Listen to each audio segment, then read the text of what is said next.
Hello student, मैं नीरज कुमार स्वागत करता हूं आपका यज्ञ विद्या में।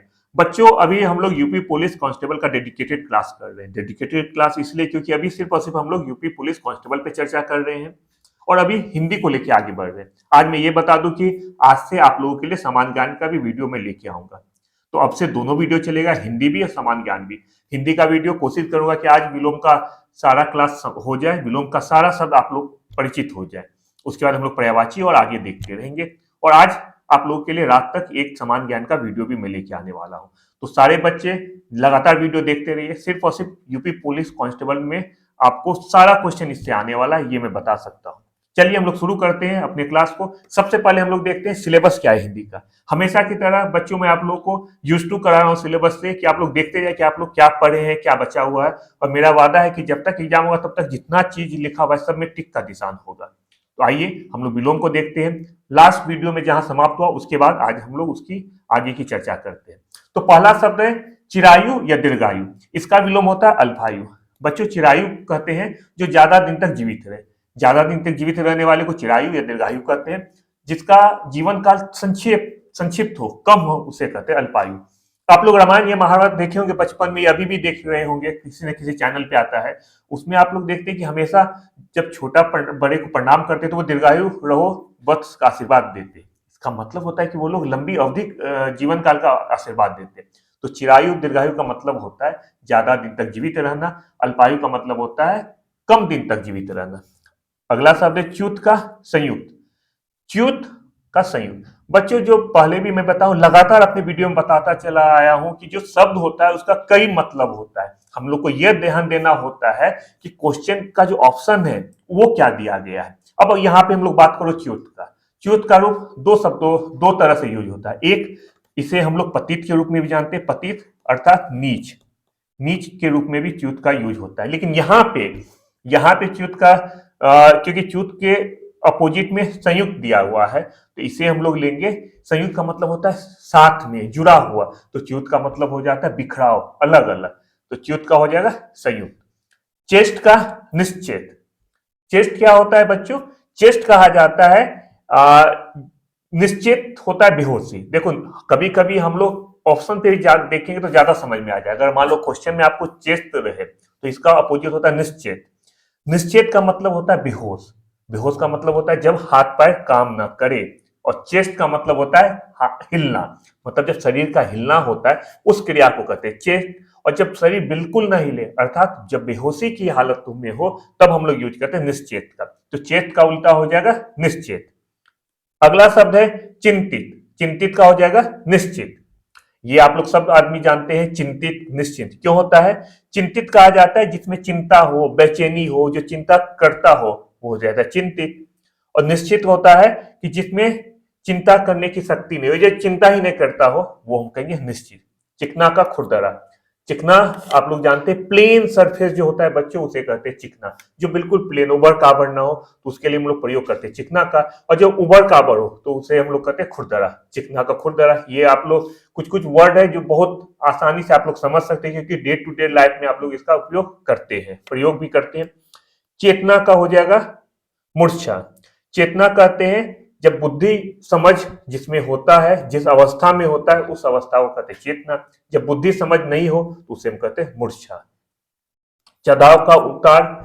चढ़ाव होता है जब ऊपर की ओर चढ़ते हैं तो चढ़ाव, नीचे की ओर उतरते हैं तो उतार। तो चढ़ाव का उतार। आसान शब्द है। चाटुकार, स्वाभिमानी। चाटुकार का मतलब होता है बच्चों खुशामद करने वाला, जी हुजूरी करने वाला। और स्वाभिमानी ठीक इसके विपरीत होता है, जो खुशामद ना करे, जो जी हुजूरी ना करे उसे हम लोग कहेंगे स्वाभिमानी। चाटुकार जो जी हुजूरी करे, चाटुकारिता करे। पहले के समय में क्या होता था? पहले के समय में राजमहल में चाटुकार सबको नियुक्त किया जाता था जो राजा महाराजा का जी हुजूरी करता था, उनको खुश करने में लगा रहता था। लेकिन उस वहां भी कोई कोई स्वाभिमानी व्यक्ति रहता था कि जो अपने कामों के बल पे जाना जाता था, जी हुजूरी करके नहीं बल्कि अपने कामों के बल पे। आप लोग में से भी बहुत सारे बच्चे होंगे जो अपने कामों के बल पे जाना जाते हैं, जो सिर्फ अपने काम से मतलब रखते हैं, ना कि जी हुजूरी से। तो चाटुकार का होगा स्वाभिमानी। चारु। चारु का अपोजिट हम लोग कहते हैं अचारु।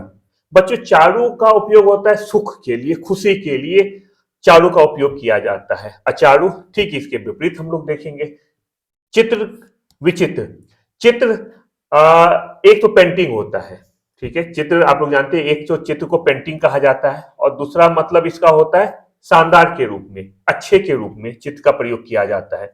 और इसका उल्टा हो जाएगा विचित्र। विचित्र से आप लोग को नाम से पता है कि विचित्र कहा जाता है जो कुछ अजूबा जैसा हो, जो शानदार नहीं, जो अजूबा हो, अलग हो, तो विचित्र का यूज उस केस में होता है। चुस्त, सुस्त या ढीला या शिथिल। चुस्त जो बिल्कुल फिट हो, और सुस्त या ढीला कहा जाता है जो फिट नहीं हो, जो लचल पचल हो। आप लोग देखते होंगे कि कुछ बच्चे ऐसे हैं आप लोगों में से जो बिल्कुल फिटनेस पे काफी ध्यान देते हैं, हर दिन एक्सरसाइज करते, सुबह सुबह एक्सरसाइज करते, बिल्कुल फिट रहते हैं, उन्हें कहा जाता है चुस्त। और जो बिल्कुल ढीला रहते हैं, कोई एक्सरसाइज नहीं करना है, पेट आगे की तरफ निकला हुआ है, आलसी है, तो उन्हें हम लोग कहेंगे सुस्त, ढीला या शिथिल। जो चुस्त का हो जाएगा सुस्त, ढीला या शिथिल। छल, निश्चल या निष्कपट। छल, निश्चल या निष्कपट।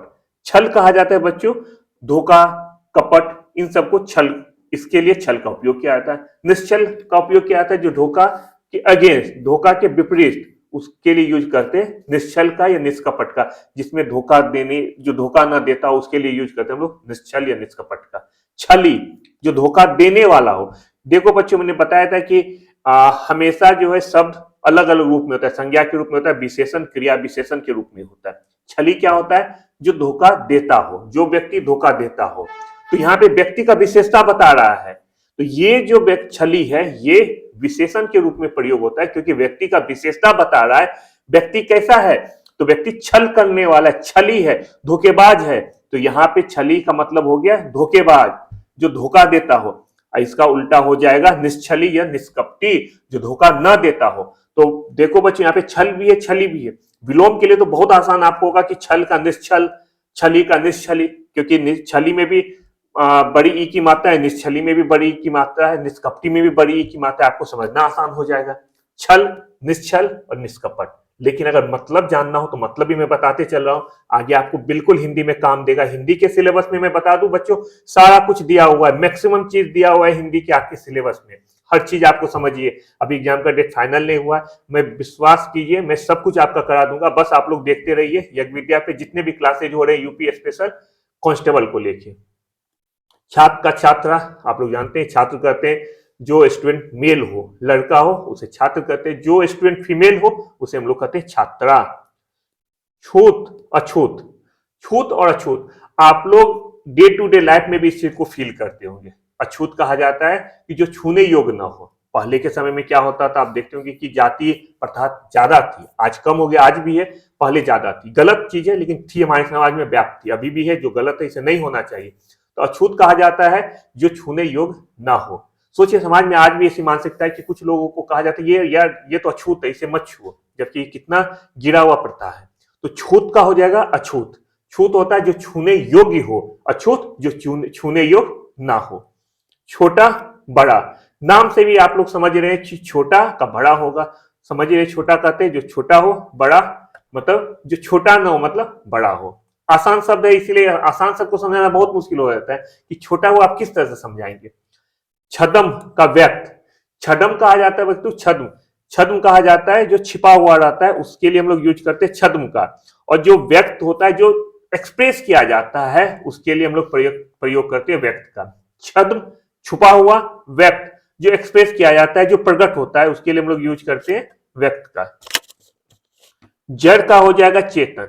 जड़ किसे कहते हैं, जड़ कहा जाता है जिसमें जान नहीं हो, और चेतन कहा जाता है जिसमें जान हो।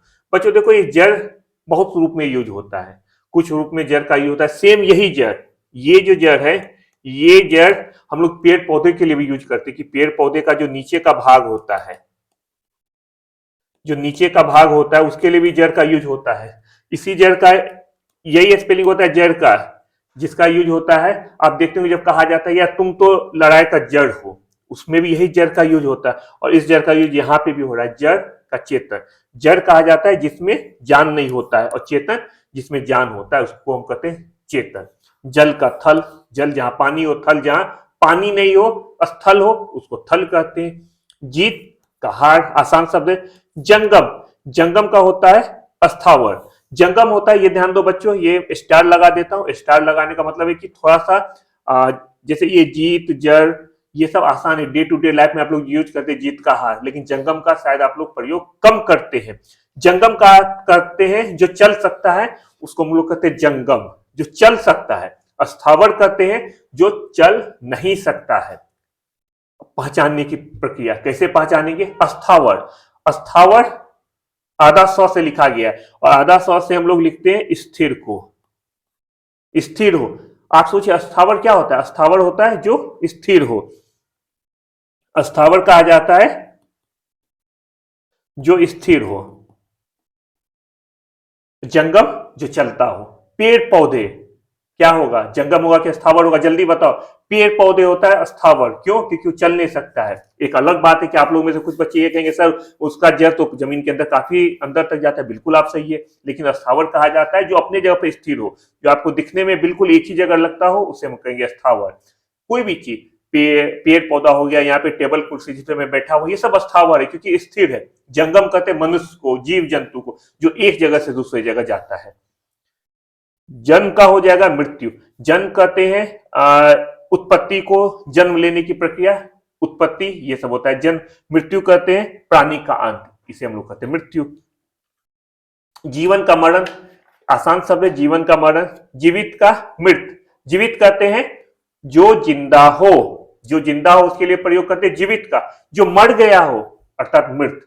ध्यान दो, जीवन, जीवन हो गया, जीवित हो गया, और एक ये जन्म हो गया। तीनों एक जैसा लग रहा है बच्चों, लेकिन तीनों का अलग अलग मतलब है, तीनों का विलोम शब्द अलग अलग है। आप तीनों को ध्यान से देखो, खासकर दो शब्द में आप लोग बहुत ज्यादा कंफ्यूज करेंगे। कौन कौन सा शब्द? ये देखो, एक जन्म का मृत्यु है और एक है जीवन का मरण।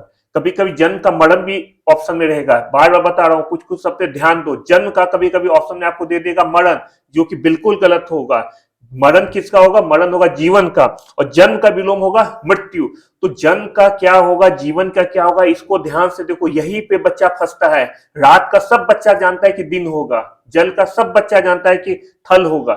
यहाँ पे कंफ्यूजन कोई कुछ नहीं होगा। एग्जाम में कंफ्यूजन होगा, इसमें जन्म में कंफ्यूजन होगा, जीवन में कंफ्यूजन होगा, जीवित में कंफ्यूजन होगा। तो इन तीनों जो एक जैसा हो, जिसका की विलोम अलग अलग होता है, उसको बिल्कुल ध्यान से देखो, उसमें कंफ्यूजन बहुत ज्यादा हो जाता है, आप उसमें गलत कर सकते हैं। मैं बार बार इसलिए कर रहा हूं, गलती का संभावना वैसे सब में ज्यादा रहता है। जागृत, सुप्त या सुसुप्त। जागृत कहा जाता है बच्चों जगा हुआ, जो जगा हुआ व्यक्ति होता है उसके लिए होता है जागृत। सोया हुआ के लिए हम लोग यूज करते हैं सुसुप्त का। जनक का जननी, जनक कहते जन्म देने वाला अर्थात पिता, और जननी जन्म देने वाली अर्थात माता। जनक, देखो जनक जननी, जननी में बड़ी की मात्रा है अर्थात जन्म देने वाली, और जनक जन्म देने वाला। पिता होते जन्म देने वाला, मां होती जन्म देने वाली। जल का निर्जल, निर्जल कहा जाता है बच्चों जहां पे जल ना हो, जल जहां पे पानी रहता है। निर्जल जहां पे जल का नामो निशान ना, उसे हम लोग कहते हैं निर्जल। आप लोग सुनते होंगे कि यार वो स्थान या रेगिस्तान तो निर्जल है, मरुस्थल में निर्जल है, कोई खास एरिया है जो निर्जल है, अर्थात वहां पे जल का नामो निशान नहीं है। तो जल का बच्चों हो जाएगा निर्जल। ध्यान रखो, जटिल या क्लिष्ट का सरल, आसान चीज है, जटिल का सरल आप लोग सब जानते हैं। जटिल कहते हैं मुश्किल को, क्लिष्ट भी उसी का पर्यायवाची शब्द है, इसका मतलब होता है मुश्किल, सरल का मतलब होता है आसान। जागरूक, जागरूक का होता है उदासीन। जागरूक किसे कहा जाता है बच्चों? जागरूक कहा जाता है सजग को, जो सजग हो, जो अपने कामों को जानता हो, अपने अधिकार को जानता हो, उसे हम लोग कहते हैं जागरूक। उदासीन कहा जाता है जो अपने अधिकारों को न जानता हो, जो तटस्थ हो, उसे हम लोग कहेंगे उदासीन। उदाहरण के लिए बता रहा हूं क्या होता है जागरूक, क्या होता है उदासीन। आपके कुछ अधिकार दिए गए हैं, अगर आपके अधिकार का हनन होता है तो कुछ आदमी है ऐसे हैं कि वो इसके लिए आवाज उठाते हैं कि ये मेरा अधिकार है, तो उसे हम लोग कहेंगे ये व्यक्ति जागरूक है, इसे नॉलेज है, हमारे संविधान का नॉलेज है, इसे नॉलेज है कि आपको क्या अधिकार मिला है, इसका नॉलेज है, इसके लिए हम लोग यूज करते हैं जागरूक का। कुछ आदमी होते उदासीन होते, कुछ भी हो रहा है उनको कोई मतलब नहीं, दुनिया कहाँ जा रहा है वो अपने काम में रहते हैं, जिसे हम लोग कहते हैं तटस्थ होना। कोई मतलब नहीं क्या हो रहा है, कहीं पे आग लग गया कोई मतलब नहीं, कहीं पे मारपीट हो रहा है कोई मतलब नहीं, बस अपने अपने में मशगूल रहते हैं। उनके लिए हम लोग प्रयोग करते हैं उदासीन का। जागरूक जो जागृत होते हैं, अपने अधिकार को जानते हैं। उदासीन जो कि बिल्कुल न्यूट्रल अर्थात तटस्थ रहते हैं। जर्जर को का विलोम हम लोग लिखते हैं दर्द। जर्जर कहा जाता है बच्चों, जर्जर होता है टूटा फूटा के लिए हम लोग यूज करते हैं। जीर्ण शीर्ण के लिए, जीर्ण शीर्ण का मतलब हो गया कि खासकर जर्जर का उपयोग होता है इमारतों के लिए, ज्यादा यूज होता है जर्जर का। ठीक है, टूटा फूटा की इमारत जो है एकदम जर्जर अवस्था में है, हम लोग उसको जीर्ण शीर्ण भी आप लोग देखते होंगे पेपर में, न्यूज चैनल में, कि कहा जाता है कि इमारत का जीर्ण शीर्ण हो गया है, टूट फूट गया है, जर्जर हो गया है। दृढ़ होता है जो मजबूत होता है, जिसमें टूट फूट नहीं रहता है। जागरण, जागरण का उल्टा होता है निद्रा। जागरण का मतलब होता है जागना और निद्रा का मतलब होता है सोना। दिल्ली में या हर जगह आप लोग जागरण सुने होंगे, कीर्तन जो रात में होता है। रात में जो होता है उसको जागरण क्यों कहते हैं, कभी आप लोगों ने सुना? जागरण इसीलिए कहते हैं क्योंकि उसका हिंदी मतलब ही होता है जागना, कि रात में अगर हम पूजा कर रहे हैं, कोई भक्ति अर्चना कर रहे हैं, तो हम लोग जागे, जागरण करें। तो जागरण का मतलब होता है जागना, और जागरण का विलोम होगा निद्रा अर्थात सोना। जनाकीर्ण, जनाकीर्ण का होता है जनहीन। जनाकीर्ण कहते हैं बच्चों जो घनी आबादी वाला एरिया होता है, उसके लिए हम लोग यूज करते हैं जनाकीर्ण का, जो जिसमें डेंसिटी ज्यादा हो। जनहीन, जहां पे आदमी की संख्या कम हो। जन, जन का मतलब होता है, कल मैंने बताया था कि जन का मतलब होता है आदमी, और हीन कहा जाता है कमी। तो जनहीन का क्या मतलब हो गया कि जहां आदमी का कमी हो, जहां कम मात्रा में आदमी पाए जाते हो, वो हो गए जनहीन। और जनाकीर्ण कहा जाता है जहां पे बहुलता हो, जहां आदमियों का बहुलता हो, उसके लिए हम लोग यूज करते हैं जनाकीर्ण का। ज्येष्ठ, ज्येष्ठ का विलोम होगा कनिष्ठ या लघु। ज्येष्ठ कहा जाता है बच्चे जो बड़ा होता है उसके लिए हम लोग ज्येष्ठ का उपयोग करते हैं, जो छोटा होता है उसके लिए हम लोग यूज करते हैं कनिष्ठ का। ज्योतिर्मय, ज्योतिर्मय का विलोम हो जाएगा तमोमय। ज्योतिर्मय कहा जाता है ज्योति से युक्त अर्थात प्रकाशमय। ज्योति से युक्त अर्थात प्रकाशमय होता है ज्योतिर्मय का मतलब, और इसका विलोम हो जाएगा तपोमय। तपोमय का मतलब होता है बच्चा अंधकार से युक्त, जहां पे अंधकार ही अंधकार चारोमय हो, उसके लिए हम लोग प्रयोग करते हैं तपोमय का। और जहां प्रकाश ही प्रकाश हो, ज्योति ही ज्योति हो, तो हम लोग उपयोग करते हैं, प्रयोग करते हैं ज्योतिर्मय का। ज्योति का तप उसी से मिलता जुलता है। ज्योति का मतलब होता है बच्चों प्रकाश, उजाला, और तप का मतलब होता है अंधेरा। जंगली, पालतू या घरेलू। जंगली कहते हैं जंगल में रहने वाले को, और घरेलू कहते हैं घर में रहने वाले को। तो जंगली का विलोम हो जाएगा पालतू या घरेलू। झीना, झीना का गाढ़ा। झीना कहा जाता है पतला को, कोई भी चीज अगर पतला हो तो हम लोग उसके लिए झीना का प्रयोग करते हैं। और गाढ़ा होता है जब बहुत ही डेंस हो, तो उसे हम लोग कहते हैं गाढ़ा। पतला का उल्टा मोटा कहिए, डेंस कहिए, उसके लिए हम लोग यूज करते हैं गाढ़ा का। खासकर अगर आप लिक्विड रूप में किसी का यूज करेंगे तो आप लोग कहते हैं कि कोई लिक्विड बहुत ज्यादा झीना रूप में, या कोई लिक्विड बहुत ज्यादा गाढ़ा है। गाढ़ा का मतलब है कि अगर आप उसे गिराते हैं या अगर नीचे फर्श पे आप फैला देते, तो गाढ़ा अगर कोई लिक्विड होगा तो वो धीरे धीरे मूव करेगा, लेकिन अगर वो झीना होगा, पतला होगा, तो बहुत तेजी से मूव करेगा। पानी को आप नीचे गिरा दीजिए फर्श पे, बहुत तेजी से मूव करेगा।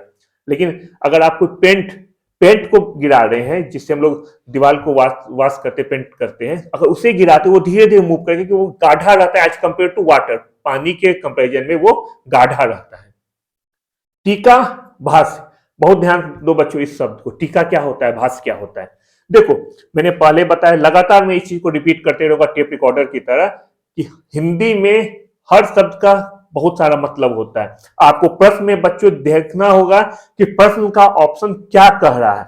टीका, टीका तिलक को भी कहते हैं, जो हम लोग तिलक लगाते हैं उसके लिए भी टीका का यूज करते हैं। टीका आभूषण का भी होता है, जो औरत लोग एक टीका पहनती है उसके लिए भी प्रयोग करते हैं टीका का। तो भाष्य, भाष्य इसका विलोम कैसे हो जाएगा? तो ये जो टीका और भाष्य है, यहाँ पे साहित्य से लिया गया है।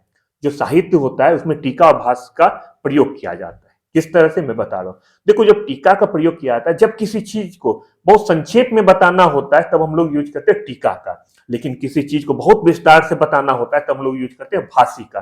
तो यहां अगर टीका आपसे पूछा जाए, तो अगर आप लिखेंगे कि अगर टीका का मतलब होता है आभूषण, बिल्कुल सही है। लेकिन अगर आपके पास 4 ऑप्शन दिया रहे, उसमें भाष्य एक ऑप्शन रहे, तब पूछा जाएगा टीका का विलोम क्या होगा, तब बच्चों आपको लिखना ही होगा टीका का विलोम होगा भाष्य। क्यों? क्योंकि यहां पे ये टीका बता रहा है, साहित्य में जो टर्म टीका होता है उसको बता रहा है। ढालू, समतल। ढालू कहा जाता है जब कोई चीज प्लेन ना हो। लेट सपोज देखो, मैं यहाँ पे देख रहे हो ये कैसा है, नीचे की तरफ गिरा हुआ, ये समतल है, ये नीचे की तरफ गिरा हुआ, ये समतल है। जो नीचे की तरफ गिरा हुआ हम कह सकते हैं ये ढालू है। देख रहे हो यहाँ पे मूव किस तरह से ये ढालू बना हुआ है, और ये समतल है, तो ढालू का हो जाएगा समतल। ढाढ़स, ढाढ़स का होता है त्रास। ढाढ़स कहा जाता है बच्चों धीरज को, धीरज रखने को ढाढ़स कहा जाता है। हम कहते हैं कि यार ढाढ़स बांध के रखो, जब किसी के ऊपर कोई विपत्ति होता है, जब कोई परेशान होता है किसी भी चीज को लेके, कोई बच्चा मान लो कि एग्जाम दिया नहीं पास हुआ, तो आप अगर उसके फ्रेंड हो तो आप जाके यही बोलते कि ढाढ़स रखो, अच्छे से पढ़ो, अगले साल हो जाएगा। तो ढाढ़स कहते हैं धीरज रखना, और त्रास इसके विलोम में होता है। ढाल का तलवार, ढाल क्या होता है? ढाल होता है जब आप युद्ध देखते हैं, टीवी में आप देखते होंगे, आजकल तो तलवार का युद्ध कम होता है, टीवी में देखते होंगे कि जब दो योद्धा लड़ाई करते हैं तब एक के हाथ में तलवार भी रहता है और ढाल भी रहता है। तलवार से लोग वार करते हैं और ढाल से रोकते हैं। लोहा का ढाल होता है, गोलनुमा बना होता है, उससे कहते हैं ढाल। और तलवार तो आप जानते हैं, तो ढाल होता है रोकने वाला, इसीलिए हम लोग इसका विलोम तलवार होता है। ढाल से हम लोग रोकते हैं और तलवार से हम लोग अटैक करते हैं, हमला करते हैं। ढाल का हो जाएगा तलवार। ढीठ, ढीठ का विलोम होगा विनम्र। ढीठ कहा जाता है बच्चा कि कोई भी जो अपने बात पे अडिग रहे, ढीठ अपने बात पे अडिग रहे, चाहे अच्छा या खराब, ये नॉर्मली इसका यूज जो है निगेटिव रूप में ढीठ का उपयोग हम लोग करते हैं, ढीठ का। लेकिन ढीठ कहा जाता है जो अपने बात से टस से मस ना हो, उसके लिए हम लोग यूज करते हैं ढीठ का। विनम्र जो बिल्कुल शांत स्वभाव का हो, अच्छे से बात करे, तो ढीठ निगेटिव यूज में, निगेटिव रूप में हम लोग यूज करते हैं। तो ढीठ में क्या, अपनी बात पे अगर कोई रिजिड होगा तो हम लोग ढीठ कहेंगे। उसके साथ साथ निर्लज भी होना चाहिए। ढीठ में होता है कि बात करने का तरीका अच्छा से ना हो, तो ये सब ढीठ का पहचान है। और विनम्र होता है जो शांत स्वभाव का हो, जो आपका रिस्पेक्ट करे, जो अच्छा से रिप्लाई करे, उसके लिए हम लोग यूज करते हैं विनम्र का। तो ढीठ का हो जाएगा विनम्र। टट, तट का होता है मझधार। तट कहा जाता है किनारा। किसका किनारा? चाहे नदी का किनारा हो, समुद्र का किनारा हो, झील का किनारा हो, किसी भी किनारे के लिए हम लोग प्रयोग करते हैं तट का। और मझधार कहा जाता है बीच में, बीच धारा को मझधार कहा जाता है। एग्जैक्ट का मतलब ये नहीं कि मान लो कि कोई समुद्र में है, समुद्र में आपको ये कि बिल्कुल समुद्र का बीच का पॉइंट हो, ये मतलब नहीं है। इसका मतलब हो गया कि बीच को आप एग्जैक्ट से मत लो, कहीं भी बीच में हो, उससे हम लोग कहेंगे मझधार में होना। नदी, अगर मान लो कि नदी का लंबाई 1000 किलोमीटर, जरूरी नहीं कि 500 किलोमीटर के बाद हो, मतलब हो गया कि किनारे पे ना हो, बीच में हो, उसे हम लोग कहेंगे मझधार। तम का प्रकाश या आलो, पहले भी बताया था। जो इंपॉर्टेंट क्वेश्चन है, जो मुझे लगता है कि ये क्वेश्चन बार बार आने वाला, ये बार बार आया है, उसे मैं कोशिश करता हूँ कि बीच बीच में स्लाइड में एक दो बार में देते जाऊं, जिससे कि जो बच्चा पहली बार जुड़ रहा है वो बच्चा भी इस शब्द को यूज टू हो जाए। तो तम कहते हैं अंधेरा को, और प्रकाश या आलोक कहा जाता है रोशनी को। तो बच्चों ये था हमारा आज का लेक्चर और अभी का। उम्मीद करता हूं कि आप लोग इसको देखेंगे और इससे बहुत ज्यादा हेल्प मिलेगा आपको। तो आप लोग जितने बच्चे हैं वो लाइक कीजिए, शेयर कीजिए, कमेंट कीजिए। यज्ञ विद्या को यूट्यूब पे सब्सक्राइब कीजिए। जो बच्चे आज पहली बार जुड़ रहे हैं उनसे मैं निवेदन कर रहा हूँ, क्योंकि मुझे पूरा उम्मीद है कि जो बच्चे पहले से जुड़े हुए हैं वो हमेशा लाइक करते होंगे, कमेंट करते होंगे। हमारे टेलीग्राम चैनल को ज्वाइन कीजिए, यज्ञ विद्या ऐप को डाउनलोड कीजिए। आप हमारे वेबसाइट पे भी विजिट कर सकते हैं। वेबसाइट है www.yagvidya.com, जहां पे फ्री मटेरियल दिया गया है, जिसे डाउनलोड करके आप अपने हाथ में रखिए पीडीएफ फॉर्मेट में और पढ़ाई कीजिए। सारे सोशल मीडिया पे हम लोग अवेलेबल है, उसे फॉलो कीजिए। जितने भी वीडियो है उसके लिंक डिस्क्रिप्शन में दिया गया है, पूरे पुराने वीडियो को देखिए। जो वीडियो आपका मिस हो गया हो विलोम का, उसे भी पढ़ें, उससे आपको बहुत ज्यादा हेल्प मिलेगा। मैं कोशिश करूंगा आज से जनरल स्टडी का भी क्लास शुरू करने का। तब तक आप लोग देखते रहिए यज्ञ विद्या को। और कोई भी आपके दिमाग में कंफ्यूजन हो तो प्लीज हमसे मिलिए, जुड़िए, हमारे टीम को मैसेज कीजिए, हम उसे आपका तुरंत आपको रिप्लाई करेंगे। अपना बहुत अच्छे से ख्याल रखिए। Bye bye.